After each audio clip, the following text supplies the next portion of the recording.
أعوذ بالله من الشيطان الرجيم. بسم الله الرحمن الرحيم.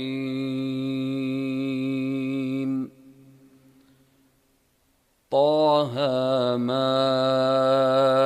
أنزلنا عليك القرآن لتشقى إلا تذكرة لمن يخشى تنزيلا ممن خلق الأرض والسماوات العلى الرحمن على العرش استوى له ما في السماوات وما في الأرض وما بينهما وما تحت الثرى وإن تجهر بالقول فإنه يعلم السر وأخفى الله لا إله إلا هو له الأسماء الحسنى. وهل أتاك حديث موسى إذ رأى نارا فقال لأهلهم كثوا إني آنست نارا لعلي آتيكم منها بقبس أو أجد على النار هدى فلما أتاها نودي يا موسى إني أنا ربك فاخلع نعليك إنك بالوادي المقدس طوى وأنا اخترتك فاستمع لما يوحى إنني أنا الله لا إله إلا أنا فاعبدني وأقم الصلاة لذكري إن الساعة آتية أكاد أخفيها لتجزى كل نفس بما تسعى فلا يصدنك عنها من لا يؤمن بها واتبع هواه فتردى وما تلك بيمينك يا موسى قال هي عصاي أتوكأ عليها وأهش بها على غنمي ولي فيها مآرب أخرى قال ألقها يا موسى فألقاها فإذا هي حية تسعى قال خذها ولا تخف سنعيدها سيرتها الأولى واضمم يدك إلى جناحك تخرج بيضاء من غير سوء آية أخرى لنريك من آياتنا الكبرى اذهب إلى فرعون إنه طغى قال رب اشرح لي صدري ويسر لي أمري واحلل عقدة من لساني يفقه قولي واجعل لي وزيرا من أهلي هارون أخي اشدد به أزري وأشركه في أمري كي نسبحك كثيرا ونذكرك كثيرا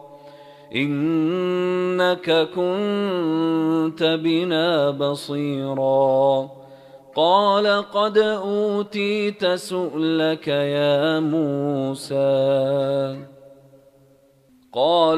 أوتيت سؤلك يا موسى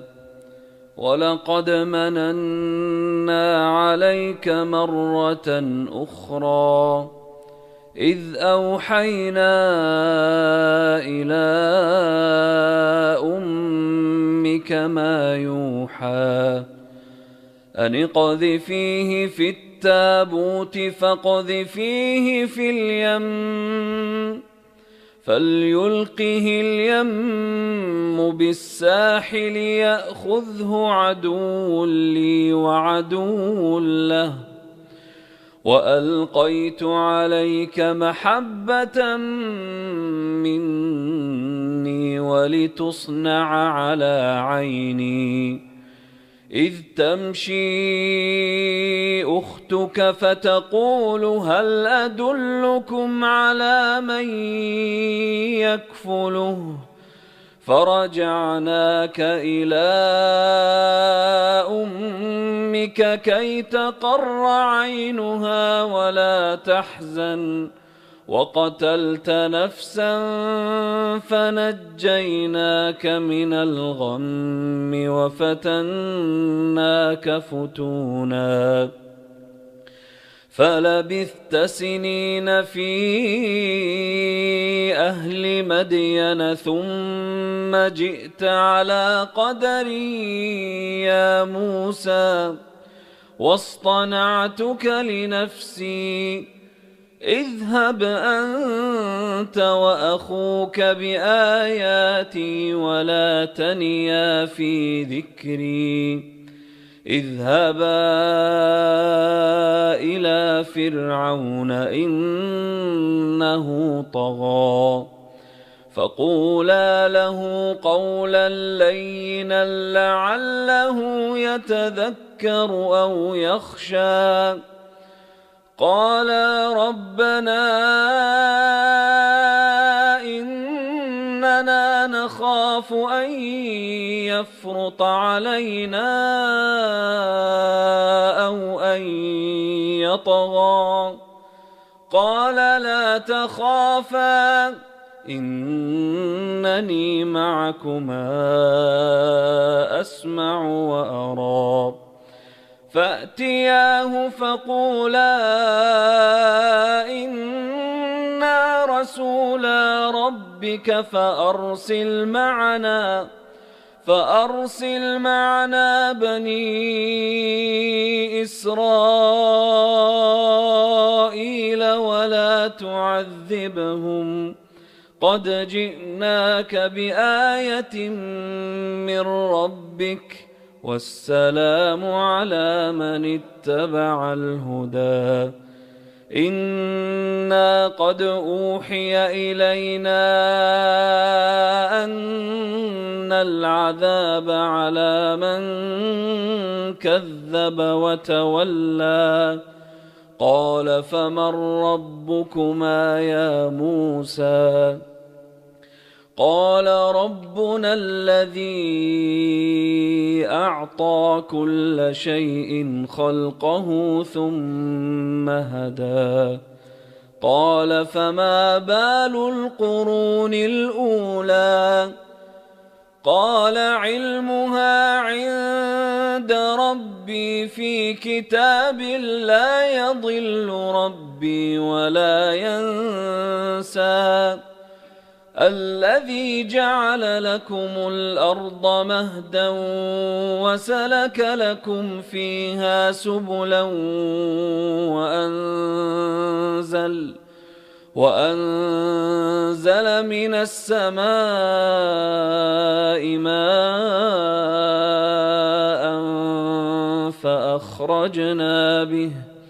فأخرجنا به أزواجا من نبات شتى كلوا وارعوا أنعامكم إن في ذلك لآيات لأولي النهى منها خلقناكم وفيها نعيدكم ومنها نخرجكم تارة أخرى ولقد أريناه آياتنا كلها فكذب وأبى قال أجئتنا لتخرجنا من أرضنا بسحرك يا موسى فلنأتينك بسحر مثله فاجعل بيننا وبينك موعدا لا نخلفه نحن ولا أنت مكانا سوى قال موعدكم يوم الزينة وأن يحشر الناس ضحى فتولى فرعون فجمع كيده ثم أتى قال لهم موسى ويلكم لا تفتروا على الله كذبا فيسحتكم بعذاب وقد خاب من افترى فتنازعوا أمرهم بينهم وأسروا النجوى قالوا إن هذان لساحران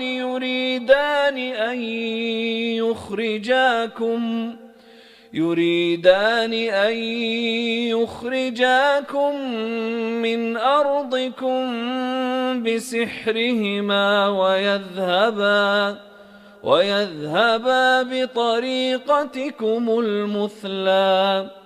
فأجمعوا كيدكم ثم أتوا صفا وقد أفلح اليوم من استعلى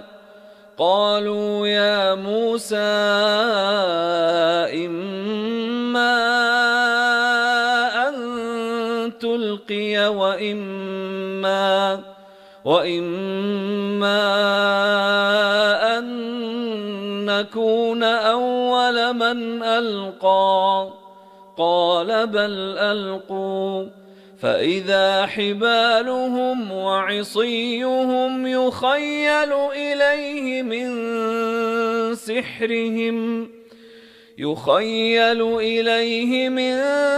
سحرهم أنها تسعى فأوجس في نفسه خيفة موسى قلنا لا تخف إنك أنت الأعلى وألق ما في يمينك تلقف ما صنعوا إنما صنعوا كيد ساحر ولا يفلح الساحر حيث أتى فألقي السحرة سجدا قالوا آمنا برب هارون وموسى فألقي السحرة سجدا قالوا آمنا برب هارون وموسى قال آمنتم له قبل أن آذن لكم إنه لكبيركم الذي علمكم السحر فلأقطعن أيديكم وأرجلكم من خلاف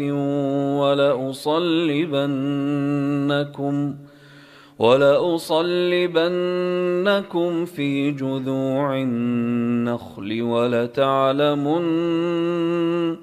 ولتعلمن أينا أشد عذابا وأبقى قالوا لن نؤثرك على ما جاءنا من البينات والذي فطرنا فاقض ما أنت قاض إنما تقضي هذه الحياة الدنيا إنا آمنا بربنا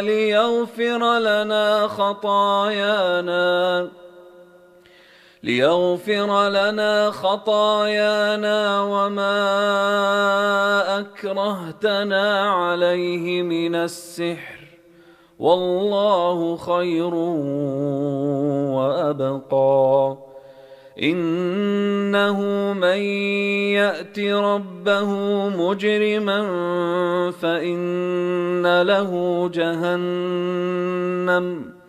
فإن له جهنم لا يموت فيها ولا يحيا ومن يأته مؤمنا قد عمل الصالحات فأولئك لهم الدرجات العلى جنات عدن تجري من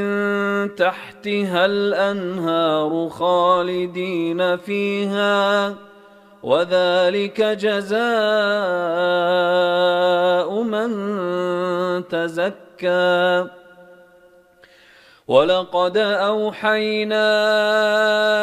إلى موسى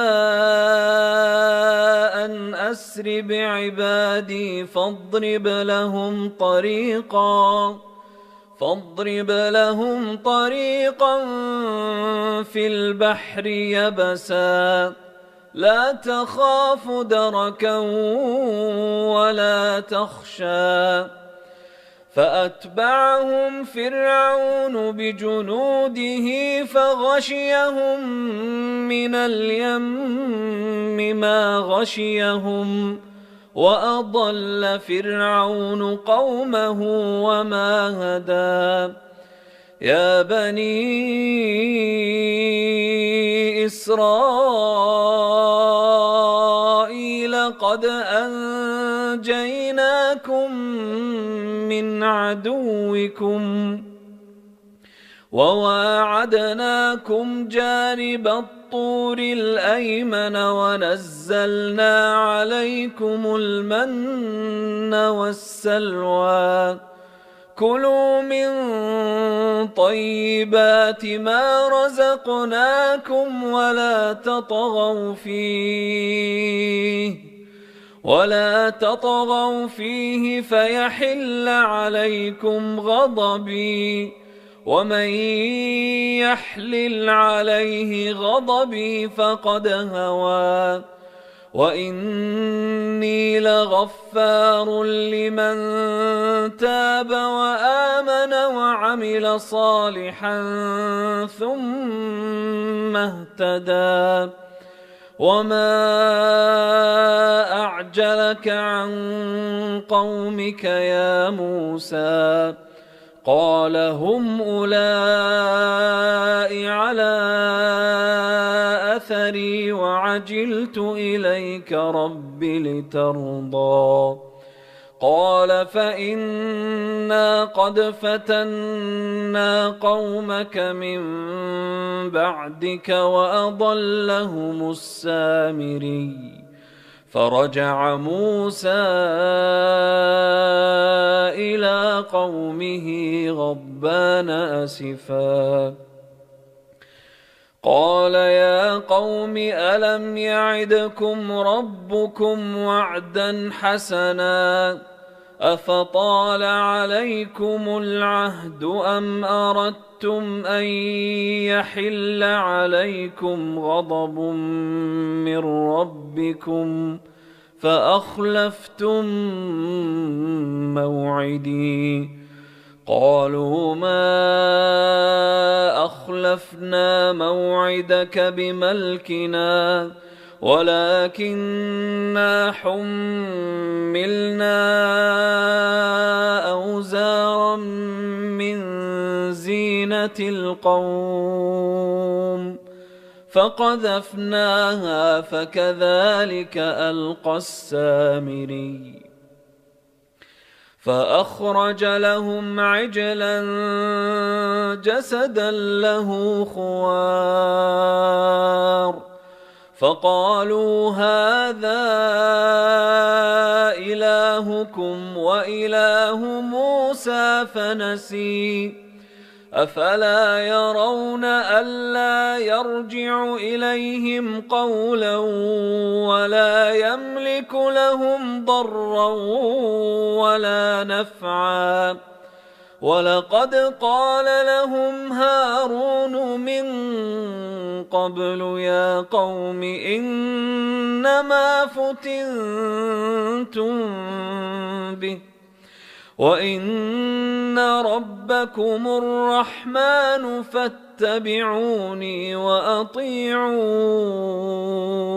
أمري قالوا لن نبرح عليه عاكفين حتى يرجع إلينا موسى قال يا هارون ما منعك إذ رأيتهم ضلوا ألا تتبعن أفعصيت أمري قال يا ابن أم لا تأخذ بلحيتي ولا برأسي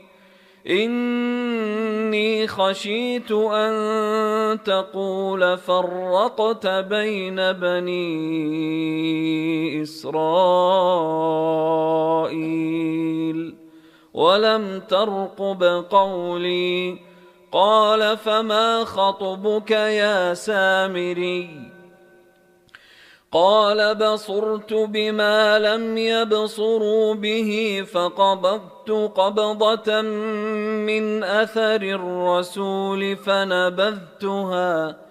فنبذتها وكذلك سولت لي نفسي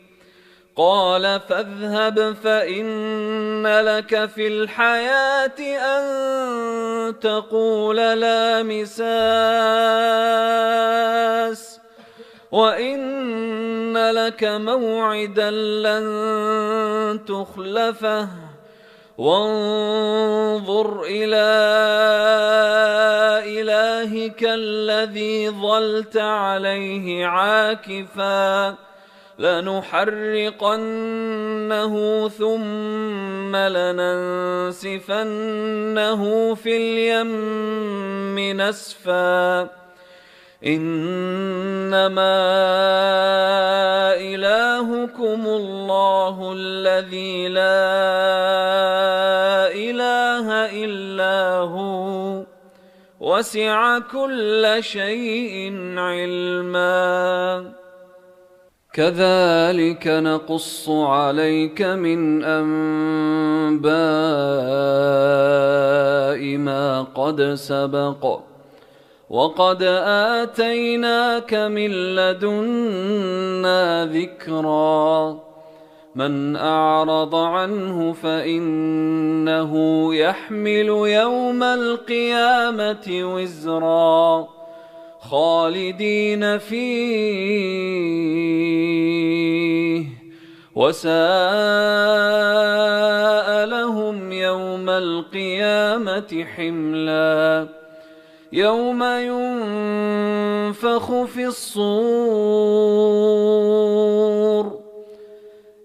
ينفخ في الصور ونحشر المجرمين يومئذ زرقا يتخافتون بينهم إن لبثتم إلا عشرا نحن أعلم بما يقولون إذ يقول أمثلهم طريقة إن لبثتم إلا يوما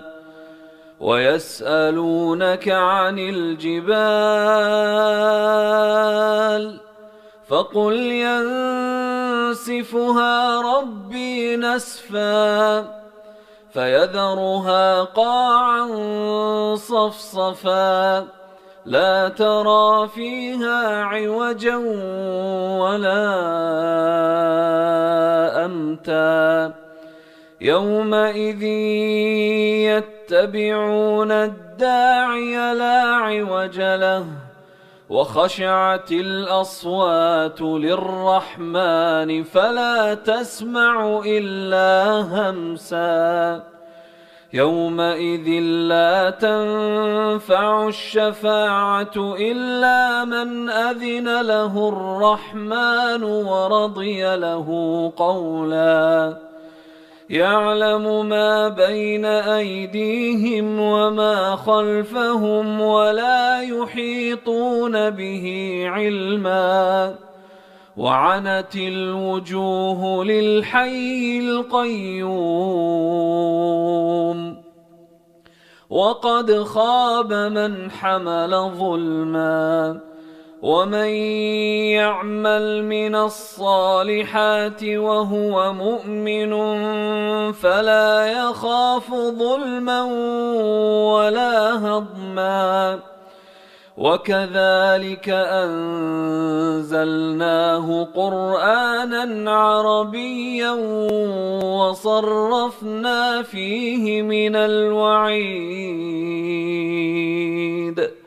لعلهم يتقون أو يحدث لهم ذكرا فتعالى الله الملك الحق ولا تعجل بالقرآن من قبل أن يقضى إليك وحيه وقل رب زدني علما ولقد عهدنا إلى آدم من قبل فنسي ولم نجد له عزما ولقد عهدنا إلى آدم من قبل فنسي ولم نجد له عزما وإذ قلنا للملائكة اسجدوا لآدم فسجدوا إلا إبليس أبى فقلنا يا آدم إن هذا عدو لك ولزوجك فلا يخرجنكما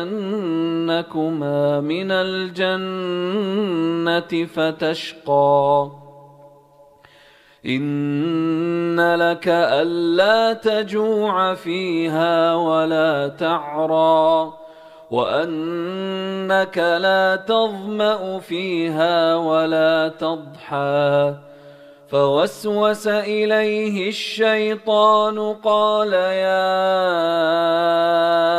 آدم هل أدلك على شجرة الخلد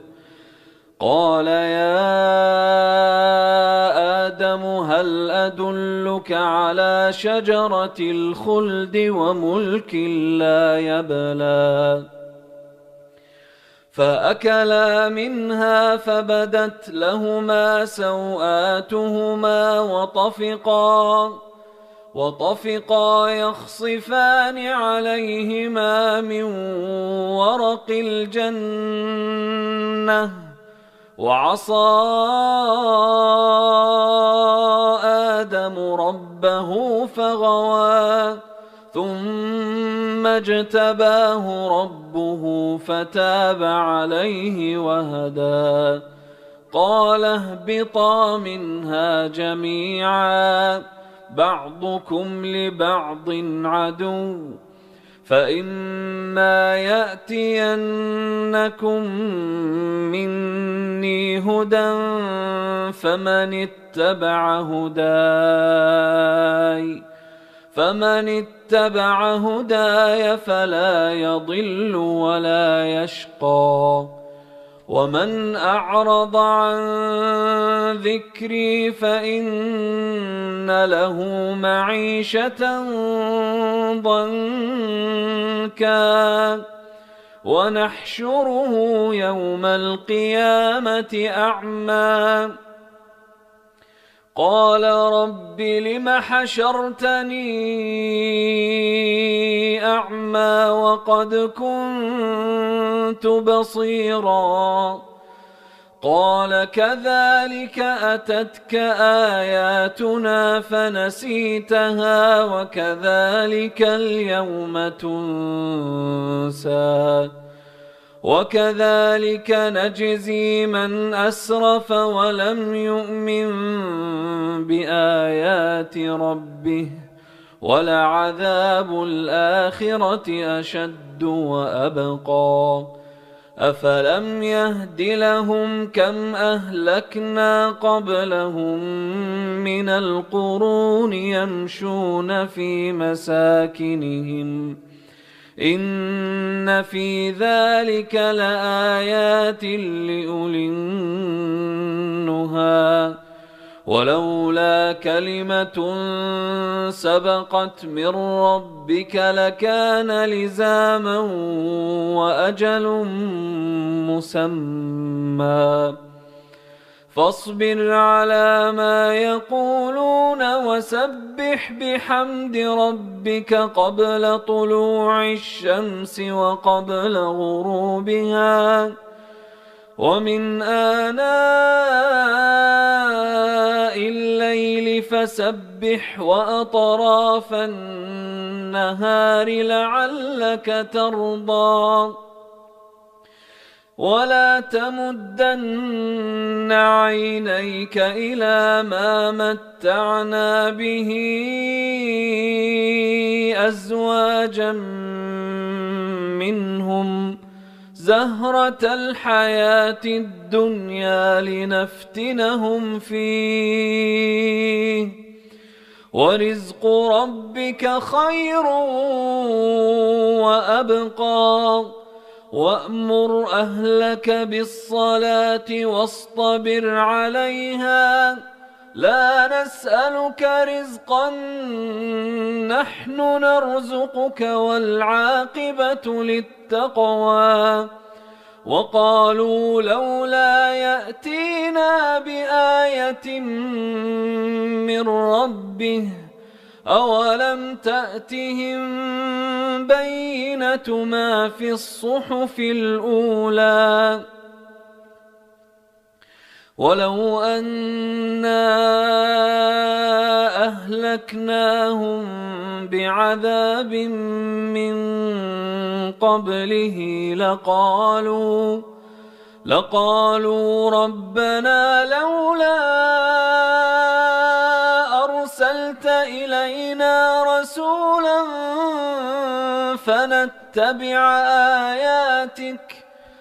فنتبع آياتك من قبل أن نذل ونخزى قل كل متربص